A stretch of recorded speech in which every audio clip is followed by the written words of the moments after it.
Hai, ketemu lagi dengan Dea di sini. Hari ini kita akan kedatangan tamu, eh, yaitu teman saya yang sudah berkali-kali menjalani bayi tabung. Nanti kita akan tanya-tanya sama orangnya langsung ya. Keep on watching.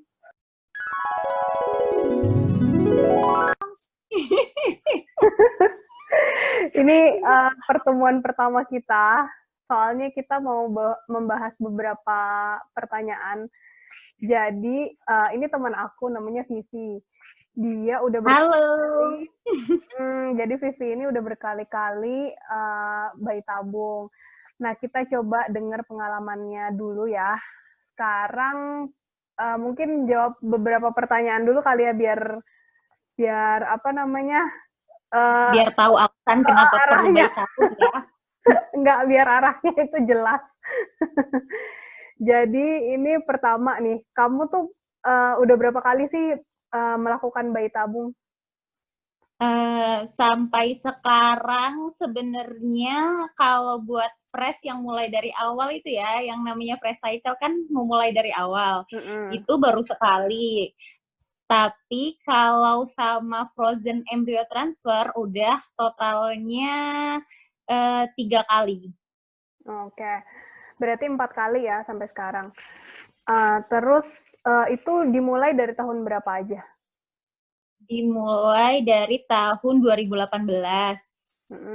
Bulan Juli 2018, terus itu yang fresh cycle kan. Terus setelah itu Desember 2017 aku frozen embryo transfer. Berarti selang berapa bulan ya? 6 bulan, 6 bulanan lah, 5-6 bulanan. Terus bulan Juni 2019 dan sampai sekarang belum berhasil. Kemarin mau embryo transfer 2 kali, gagal terus. Oke. Berarti selama 4 kali ini kan udah pernah ada yang berhasil belum dari bayi tabung? Kalau dari bayi tabung sih sejauh ini kayaknya belum ya, karena kan nggak tahu kenapa siklusku tuh kalau misalnya waktunya harusnya sampai nunggu 10 hari, sebelum 10 hari tuh udah mulai ada bercak perdarahan sedikit gitu loh. Jadi waktu 2 weeks wait-nya kamu pasti maju gitu ya? Maksudku, iya, mesti maju. Belum waktunya cek, ternyata ada mens gitu. Iya. Jadi selama... Padahal kan harusnya, kalau kasusku kan, harusnya tunggunya lebih lama gitu. Jadi maksudnya, selama 4 kali bayi tabung itu kamu selalu mens duluan gitu ya? Nggak pernah yang pertama cek sih. Kecuali yang pertama yang fresh. Oh, yang pertama pernah sampai cek, tapi ternyata beta HCG-nya juga negatif gitu. Rendah, iya. Cuma kalau nggak salah ya, entah yang kedua apa yang ketiga tuh beta HCG-nya 3 atau 4 gitu. Tapi kalau hitungannya kan sebenarnya dia ada nempel tapi lepas lagi kan. Jadi mungkin implantasinya nggak sempurna, penempelannya nggak sempurna gitu. Tapi kan kalau hitungannya kalau belum di atas 10 belum masuk hamil ya. Iya, maksudnya itu masih apa kita sebutnya itu biochemical pregnancy. Jadi sebetulnya dia mungkin sempat nempel tapi nggak sampai invasi, nggak sampai masuk gitu ke dalam endometriumnya. Oke, berarti kita belum bahas tentang alasan medis kenapa kamu harus bayi tabung. Iya. Iya, kenapa? Jadi maksudnya kan nggak semua orang nih, misalkan udah berapa tahun menikah, kan nggak semua orang disuruh bayi tabung gitu ya. Kalau alasan kamu sampai bayi tabung ini apa gitu secara medis? Kalau aku sih kasusnya pertama aku kan PCOS, Polycystic Ovary Syndrome, yang artinya kan telurnya banyak, kecil-kecil, terus nggak bisa membesar, jadi otomatis nggak ada ovulasi dan nggak bisa dibuahi. Jadi kalau nggak diinduksi, nggak dikasih respon obat, jadi otomatis nggak akan bisa hamil kayak gitu. Dan sebenarnya aku udah nyoba beberapa kali normal, berapa tahun ya? 2 tahun aku nyoba ya. 2 tahun lebih Kamu aku nikah nyoba normal. tahun berapa ya? Aku nikah 2015 kan. Oh, terus iya. aku Berarti udah program 2017 itu ya, sampai 2017. iya 2 bulan setelah nikah udah program karena haid tiba-tiba mundur banget. Kalau orang normalnya haid mundur hamil ya. Kalau ini test pack ratusan kali, ribuan kali tuh masih negatif aja. Ya itu aku juga sih. Maksudnya kita tiap test pack kayaknya nggak pernah ini deh, nggak pernah ada garis 2. Iya, terus habis belum. itu akhirnya program kan, terus habis itu nyoba normal, telurnya besar tapi nggak pecah, telurnya besar pecah tapi nggak nempel berapa kali, akhirnya nyoba insem 2 kali, inseminasi udah nyoba insem, terus habis itu pas insem itu 2 kali gagal juga, itu tahun 2016 gagal. Oh, jadi sebelum bayi tabung tuh udah sempat 2 kali insem ya berarti? Iya, 2016 tuh udah 2 kali insem, gagal. Akhirnya sama dokterku itu disuruh laparoskopi. Alasannya, dokter kenapa harus laparoskopi? Normalnya telurnya sudah besar, kan? Terus habis itu dinding rahimnya kan bagus terlihatnya ya, ukuran kalau kita USG kan yang terlihat kan cuma ukuran dari semi palsu lah ya. Nah, kita kan nggak pernah tahu di dalam endometrium itu ada apa ya, dinding rahim itu ada apa ya. Akhirnya dokterku memutuskan buat ngecek apakah ada sesuatu yang menghambat aku buat hamil gitu. Akhirnya pas aku laparoskopi awal tahun 2017 itu didapatkan, jadi aku tuh punya karena telurku kecil-kecil dan susah besar, akhirnya dia itu kayak mengeras gitu loh telurnya, akhirnya jadi kayak kista gitu di ovarium di ovariumku. Terus ternyata mungkin itu dua-duanya. Terus karena mungkin efek nikah, berat badan naik turun kayak gitu kan, jadinya muncul polip di dinding rahim. Kalau kata dokterku dulu bilangnya gini, percuma kamu nanam sesuatu tapi kamu nggak tahu tanahnya itu bagus apa enggak, tanahnya berhama apa enggak. Jadi mending kita bersihkan dulu hamanya. Jadi ibaratnya polip itu hamanya gitu loh. Sesuatu yang merusak, yang nggak bisa bikin dinding rahimku tuh bisa ketempelan embrio gitu. Akhirnya kamu dioperasi, diambil waktu itu polipnya? Iya, diambil semua. Terus ada perlengketan juga sih di tuba kiri kalau nggak salah. Oh, waktu di laparoskopi itu, yang tahun 2017 itu ya? 2017, iya 2017 awal. Terus dokterku bilang gini, udah kita tunggu 3 bulan ya, kayaknya 3 bulan lagi hamil deh, kata dokter gitu. Terus habis itu, bener 3 bulan kemudian aku hamil. Secara alami? Iya, alami, tapi minum obat induksi tetap ya. Jadi nggak mungkin tanpa induksi ya selama ini berarti? Iya, nggak mungkin tanpa induksi. Terus setelah itu hamil 6 mingguan, abortus. Jadi keguguran spontan. Jadi kontraksi terus akhirnya keguguran. Akhirnya, udah kan, karena udah bersih, keguguran spontan kan keluar semua ya. Terus akhirnya ya udah aku cuek aja, kan dokter bilang boleh aja langsung program, soalnya hamilnya kan spontan kan, jadi di rahimku nggak diotak-atik kan, nggak dibersihin, jadi bisa kayak ibaratnya kayak haid biasa gitu loh. Terus habis itu 3 bulan kemudian aku hamil lagi dengan obat induksi gitu. Tapi bertahan sampai 11 minggu. Tapi sejak kehamilan 7 minggu tuh udah perdarahan terus, nggak berhenti-berhenti, masuk rumah sakit 10 harian. Katanya kenapa atau perdarahannya? Kemungkinan, ada 2 kemungkinan sih. Kemungkinan embrionya tuh nggak bagus. Karena telur kan PCO tuh katanya, telurnya tuh bisa nggak maksimal bagusnya kan, kualitasnya kurang bagus kan. Karena DNA-nya sih di dalamnya. Iya benar. Bawaan DNA-nya tuh nggak bagus. Terus setelah itu, bisa juga faktor pengentalan darah. Jadi nutrisi kurang, nutrisi yang aku makan nggak sampai ke rahim, jadi akhirnya yang embrio di dalam rahimku tuh memaksakan diri untuk keluar karena kurangnya nutrisi gitu. Itu kemungkinannya, dua kemungkinannya sih. Terus habis itu akhirnya aku harus kuret tuh. Itu yang kedua dikuret. Iya, akhirnya kedua dikuret.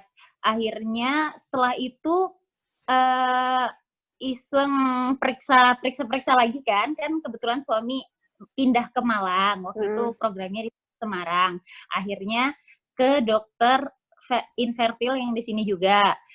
Ketahuan ada miomnya. Iya, yang di Malang. Ketahuan ada miom. Jadi waktu laparoskopi itu nggak ketahuan dong ada miom?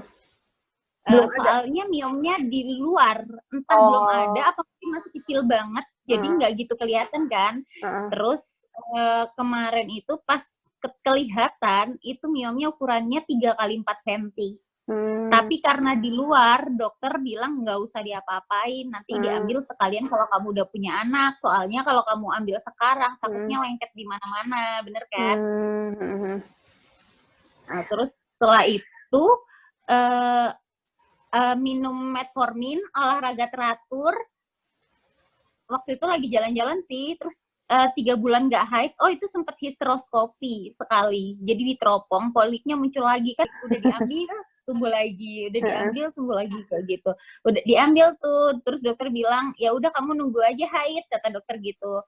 Sambil minum metformin gitu. Jadi kadang itu beberapa kasus PCO itu bisa hamil kalau minum metformin teratur dan olahraga teratur dan mengurangi gula. Dan mungkin waktu itu aku emang mengurangi banyak hal itu ya, dari olahraga teratur, minum metformin teratur. Kamu ngikutin gaya hidup sehat gitu ya? Iya, gaya hidup sehat. Terus tiba-tiba aku hamil lagi, tapi cuma 5 minggu, terus keguguran lagi gitu. Akhirnya di situ aku mutusin buat tabung. Karena menurutku aku hamil bisa aja aku hamil, tapi buat mempertahankannya itu lebih sulit karena menurutku kualitas telurku kan nggak bagus ya. Kalau dari bayi tabung kan kita jelas ya bisa milih telur yang bagus mana, sperma yang bagus mana, disatuin. Jadi kalaupun itu menempel, insya Allah udah baik-baik aja gitu loh kemungkinannya. Oke. Terus berarti alasannya ya karena PCO itu tadi ya? Iya. Kemarin kan sempat berapa kali gagal tuh bayi tabungnya. Ini kita ngomongin bayi tabung ya. Terus menurutmu kenapa bisa gagal pada saat proses bayi tabung itu?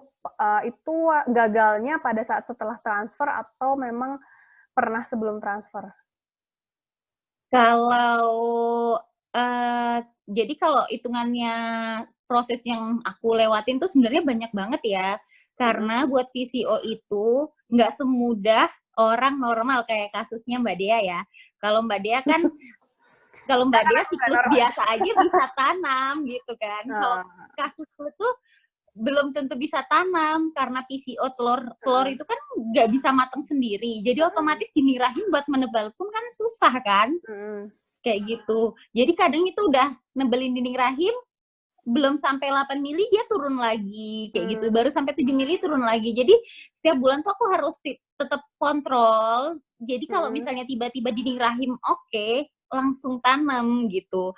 Tapi setahun ini nih banyak banget problematika gitu loh. Udah minum obat, terus habis itu kemarin yang terakhir 2 kali siklus terakhir ini yang pas aku nyoba bayi tabung itu 2 hari sebelum tanam itu tiba-tiba aku haid gitu. Tiba-tiba keluar darah langsung ngucur. Padahal itu kalau di logika nggak mungkin harusnya ya. Karena kalau PCO kan siklusnya panjang banget. Terus dia tuh keluar sebelum waktunya gitu. Terus yang kemarin terakhir itu hari H tanam jam 3 pagi sebelum tanam itu tiba-tiba aku haid juga gitu. Jadi kayaknya kemungkinan karena PCO tuh bisa menyebabkan gangguan hormon dan dia emang kan karena gangguan hormon ya. Jadi kayaknya lebih ke arah sana deh kalau menurutku juga ya. Itu yang 2 siklus terakhir kan sampai tanam tapi dia siklusnya udah gagal itu kan. Tapi kalau siklus yang sudah pernah sampai tanam, yang pertama kan fresh cycle, itu semuanya hasilnya bagus sih. Cuma memang mungkin kadang kalau menurutku kan namanya kadang kalau awal-awal itu kan psikis kita masih belum se-strong sekarang ya, kayak apa-apa dipikir gitu, apa-apa dipikir kayak gitu kan. Namanya juga Masih itu baper masih ya dulu galau-galaunya awal-awal. ya, masih apabil. Terus itu mungkin kayaknya faktor pertama di situ sih. Okay.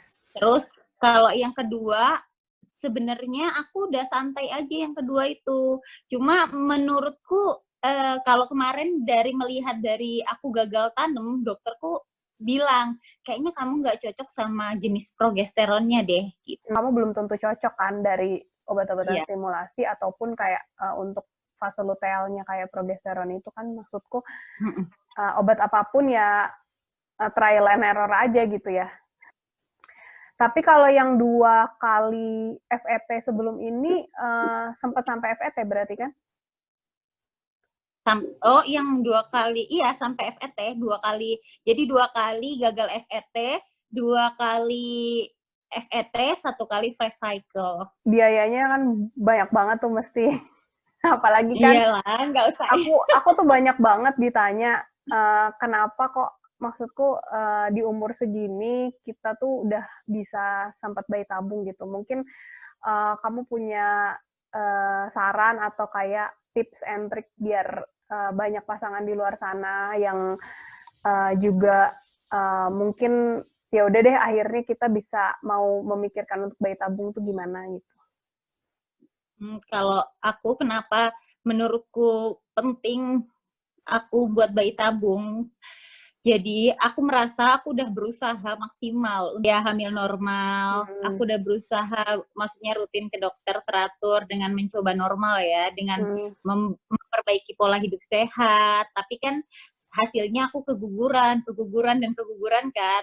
Udah jadi kita tuh kenapa bisa sampai bayi tabung, aku naik step gitu loh. Jadi dari normal yang gagal, akhirnya aku nyobain SEM gagal, terus habis itu udah operasi hamil, keguguran, gagal. Akhirnya kan aku nyoba, maksudnya nggak bisa gitu loh kalau kita seperti orang biasa gitu. Akhirnya aku mutusin bayi tabung di situ karena menurutku semakin lama kita memutuskan, semakin lama kita membuang waktu. Aku tipe orang yang nggak suka membuang-buang waktu juga gitu. Kalau misalnya masalah biaya, sejujurnya ya emang biaya yang dipakai banyak, tapi kan sekarang kita kalau udah berkeluarga kan kita tahu yang mana yang lebih prioritas kan, kayak gitu. Kalau aku sama suami emang kita lebih prioritas ke suami sekolah dan aku prioritas punya anak kayak gitu. Jadi maksudnya mempersiapkannya ya tergantung ini aja ya, prioritas aja dulu ya. Karena banyak banget sih, dijujur ya, maksudku banyak banget yang WA aku atau DM aku kayak gimana ya caranya, soalnya mereka itu bener-bener untuk kontrol ke dokter aja itu mereka kayak keberatan gitu, apalagi maksudnya untuk next step-nya, bahkan untuk inseminasi aja tuh kayak nabungnya tuh lama banget gitu. Ya. Aku ini sih lebih ke sebenarnya kan tempat buat IVF atau promil kan banyak jenisnya ya. Kalau dia kerja di misalnya di Malang nih, dia kerja di 2 rumah sakit. Contoh, satu rumah sakit yang high class, satu rumah sakit yang gitu ya, biasa aja. Jadi di rumah sakit yang biasa aja, seingatku ya, tarif beliau tuh kalau nggak salah cuma 100 ribuan buat biaya konsul dengan kelas infertil tuh yang sangat jauh murah banget gitu loh. Kan itu jelas banget. Jadi kalau aku sih mending kita survei berapa harga dokter gitu. Dan rumah sakit karena sebenarnya gitu. Ya dan rumah sakit karena menurutku sebenarnya biayanya lebih tinggi biaya obat-obatannya dibandingkan dokternya, iya kan? Iya. Apalagi obat-obatan stimulasi ya. Iya, itu jelas wow banget. Nah, kalau misalnya emang masih emang belum sanggup bayi tabung, ya udah usahanya di tempat yang lain gitu loh. Misalnya memang tetap harus konsultasi menurutku, karena yang paling penting adalah kita tahu kondisi kita bagaimana, gimana kita mau berperang kalau kita nggak tahu kondisi kita bagaimana. Ya kadang-kadang suka banyak yang nanya sih, ini apa perlu ya cek segala macem gitu kan. Memang kita dulu juga sebelum masuk ke bayi tabung kan kita sempat cek segala macam ya, dari cek darah, cek urin, bahkan sampai ke adanya infeksi apa enggak, terus HSG dan sebagainya gitu loh ya kan. Kan nggak mungkin kita langsung dalam tahap yang mengerikan gitu sebelum yang biasa-biasa dimulai. Iya. Kan. Nah, semuanya ada tahapnya masing-masing. Kalau awal tuh biasa rata-rata cuma USG dasar sih, USG dasar, USG transvagina itu aja sih kalau buat dilihat. Dan rata-rata dokter pasti memulai dengan standar dulu. Nggak mungkin dokter langsung kamu harus bayi tabung, itu nggak mungkin banget. Dokter tuh rata-rata nyoba normal dulu gitu. Jadi buat yang mau nyoba bayi tabung, coba konsultasi dulu ya. Siapa tahu masalahnya tuh nggak seberat itu, ya nggak sih? Iya, benar. Maksudku bisa jadi ternyata masalahnya itu ada di pihak laki-lakinya. Jadi ya tinggal dikasih misalnya ya dengan gangguan dari pihak laki-laki yang nggak terlalu berat, ternyata dikasih suplemen aja, ternyata bisa hamil gitu ya. Kan banyak tuh yang ternyata kayak gitu, ya udah takut duluan bakal disuruh cek macem-macem gitu loh. Juga ada kasus nih, salah satu orang yang aku kenal, itu juga suaminya itu nggak mau banget diperiksa. Biasanya rata-rata problem orang mau program itu, suami banyak yang takut diperiksa. Ya, gitu loh. denial banget kadang-kadang juga. Iya benar. Jadi malu kasusnya, apa gimana gitu ya. Iya, dia malu kalau misalnya ketahuan dia kenapa-napa. Jadi kan sebenarnya kalau memang orang banyak yang bilang, gara-gara kamu nih. Sebenarnya emang di cewek tuh paling banyak ya, tapi nggak semuanya. Bisa aja faktor ceweknya, bisa aja faktor suaminya, bisa aja juga faktor dua-duanya yang harus dibenahin. Jadi, dan bisa juga sebenarnya nggak ada faktor dua-duanya, cuma stresor. Jadi semakin kita ditekan sana-sini tuh makin gak hamil gitu. Apalagi di Indonesia. Iya, apa ditanya ya. Jadi selama ini ya, persiapan bayi tabung apa aja yang bisa kamu optimalkan gitu, maksudnya selain dari otomatis biaya udah pasti ya, selain itu? Mau bayi tabung yang pertama adalah sebelum bayi tabung, perbaiki pola hidup dulu. Karena mau bayi tabung itu, walaupun kata-katanya bilang, nggak ada pantangan kok, ya kan? Maksudnya, apa aja boleh, gitu. Tapi pada kenyataannya sebenarnya ada pantangan, gitu. Kalau kamu belum siap untuk memperbaiki pola hidupmu, nggak boleh ini, nggak boleh itu, kamu akan merasa bayi tabung itu berat, gitu. Tapi kalau kamu sudah membenahi dari awal, kamu akan merasa bayi tabung itu mudah, gitu. Lebih ke nutrisi berarti. Mungkin lebih ke, selain fisik, itu kan maksudnya nutrisi kan lebih ke fisik ya. Mungkin menurutku lebih ke psikisnya juga kali ya. Maksudnya doa. Lebih rileks. Rileks, doa. Agama Islam kan misalkan kita lebih banyak sholat atau ngaji atau beribadah yang lain gitu. Ya sih? Atau kalau misalnya itu bisa juga dukungan orang sekitar. Maksudnya kadang kan kita tuh bete kan dinyinyirin terus, kamu kok nggak hamil-hamil sih, apalagi aku nih, adekku aja udah punya anak 1 gitu ya.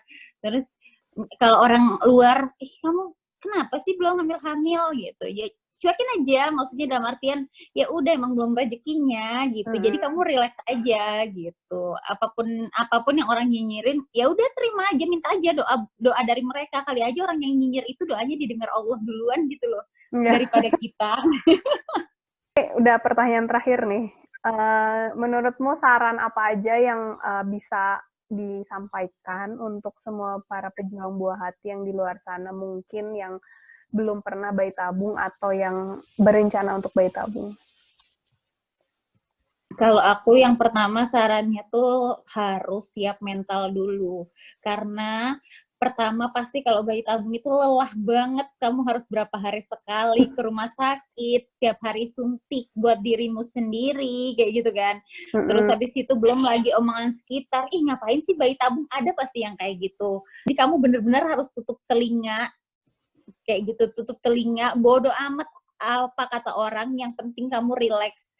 Tujuanmu apa? Tujuanmu adalah mencari rezeki dari Allah, dikasih amanah buah hati, kayak gitu. Pokoknya lebih ke arah, kalau aku sih lebih ke arah mendekatkan diri sama Allah ya, kalau misalnya mau memulai buat bayi tabung, karena kan kita semua ini kan kita lakukan juga buat mencari ridha Allah kan, bener kan? Kayak gitu. Jadi kalau kita aja nggak mendekatkan diri sama Allah, kita kita masih mendengar apa-apa kita dengerin, itu kayaknya rasanya kayaknya sia-sia deh.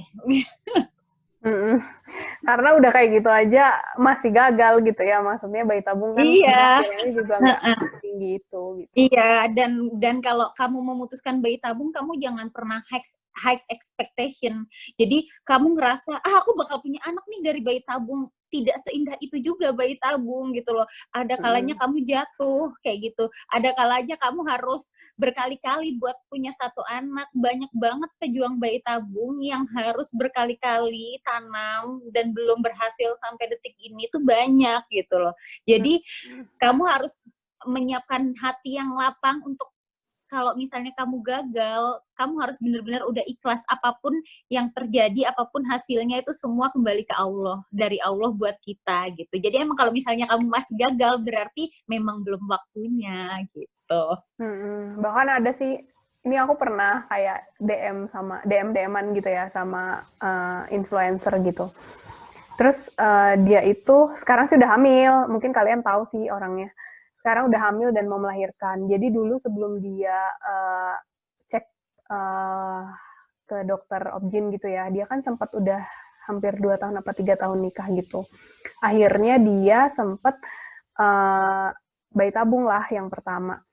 Dan baru bayi tabung pertama tuh dia udah gagal tuh, kayak depresinya minta ampun, sampai dia itu betul-betul detox sosial media sampai 3 bulan kalau nggak salah. Dia tuh bener-bener nggak update sama sekali, nggak mau ngomong apa-apa gitu. Sampai akhirnya aku sempat DM sama dia dan aku cerita bahwa aku tuh sampai 4 kali bayi tabung pun masih gagal waktu itu.